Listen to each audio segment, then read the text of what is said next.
Hi, my name is Erin Muntz and I'm from Louisville, Nebraska. I became a dairy ambassador my sophomore year because when I was growing up, my grandparents had a dairy and unfortunately it closed down before I was old enough to really participate and help with it. So I just wanted to find a way to get involved in the dairy industry again.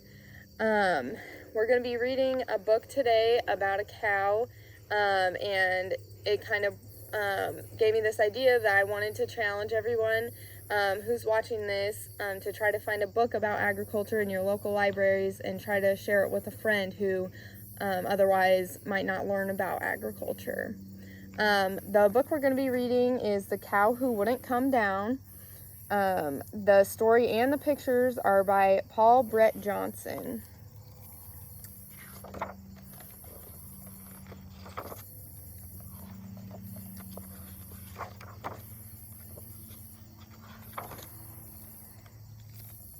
Alright, so we'll go ahead and get started then.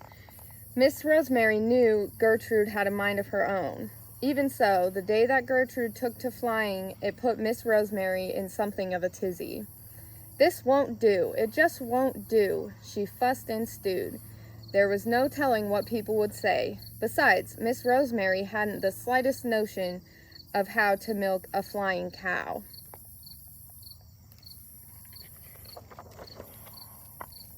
Miss Rosemary marched out into the yard.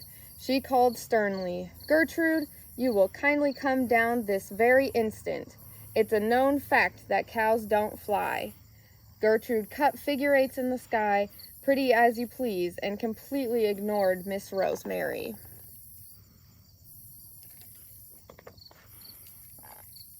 Miss Rosemary tried again. "Gertrude, oh Gertrude, it's time to come down now.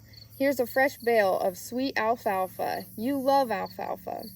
Gertrude took a nosedive, caught an updraft, and sailed into a lazy glide. She did not, however, come down.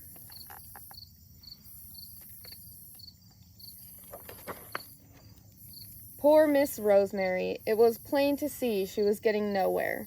She pulled her chin and knitted her brow. Somehow she must bring that silly, contrary cow down. Miss Rosemary hurried to the shed and sorted through her fishing gear. She chose a sturdy rod and returned to the yard. When Gertrude made an especially low swoop, Miss Rosemary drew back and let go, but her fishing line became tangled in some overhead branches. She missed Gertrude entirely.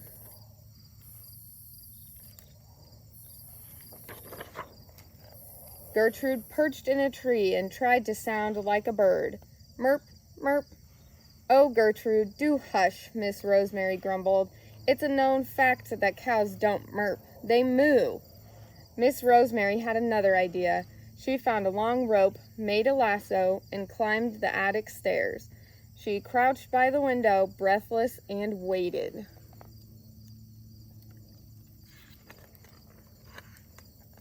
Finally, Gertrude whizzed by, and Miss Rosemary hurled the lasso. All she captured was a noose full of air. "Gertrude, you are the limit," she fumed, and stomped her feet. Miss Rosemary was not about to give up, however. She climbed very cautiously out the window and onto the roof. Inch by inch she crawled upward. She planned to sit at the top and wait. Sooner or later, Gertrude would fly by again. Then she would grab hold of Gertrude's tail.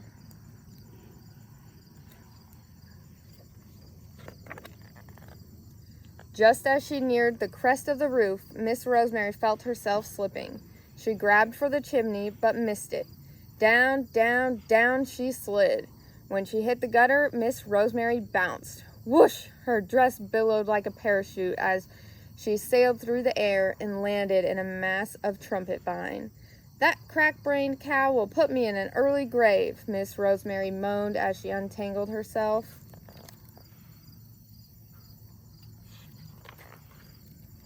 Miss Rosemary hobbled to the front porch and sat in her rocking chair.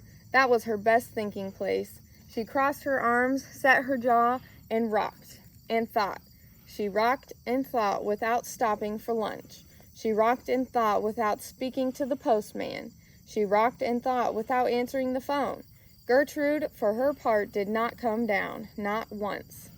That evening, when the sun turned red and the hills turned blue, Miss Rosemary finally had the answer. Wearing a crafty little grin, she rose from her chair and went to the barn. There she got a bucket of paint, a brush, and a large piece of plywood. She made a sign that said,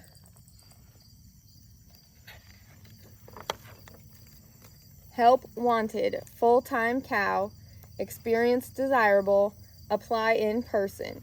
Miss Rosemary put the sign on her front gate. She stole an upward glance at Gertrude, who pretended not to be curious. Then Miss Rosemary went to the attic. She dug around until she found 2 pairs of old roller skates. She took these to her sewing room. Next, she emptied all her boxes of fabric pieces and made a huge pile in the middle of the floor. She went through the mound and selected just the right scraps and squares. The rest, she decided, would do for stuffing. Miss Rosemary sat down and began to sew. She worked all through the night. Her sewing machine never stopped humming.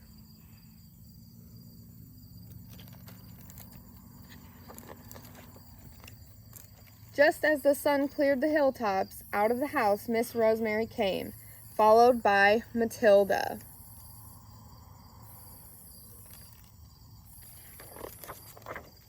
Miss Rosemary pulled Matilda to the barnyard, right up to Gertrude's feeding bin, which was right beside Gertrude's salt lick, which was right across from Gertrude's watering trough. Miss Rosemary took the bucket of paint and the brush, and she changed the sign on the front gate. She put a big X through the help wanted part. Then she added some new words. The sign now said, "No cows needed, position filled." Miss Rosemary went back to Matilda and gave her a pat on the nose. "What a perfect cow," she said, a bit louder than necessary.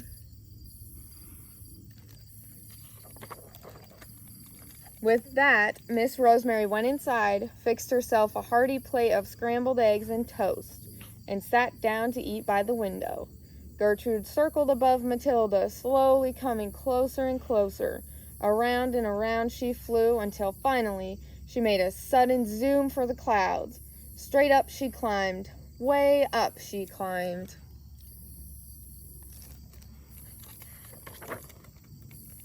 Gertrude came down like a rocket. Thunk! She landed squarely on Matilda and mashed her flat. Miss Rosemary smiled and finished her scrambled eggs.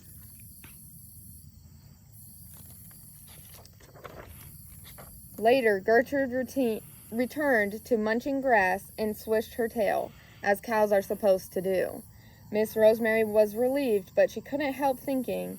It seemed that Gertrude was spending an awful lot of time around the farm machinery. "Silly me," Miss Rosemary clucked.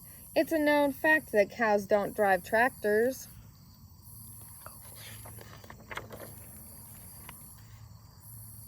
The end.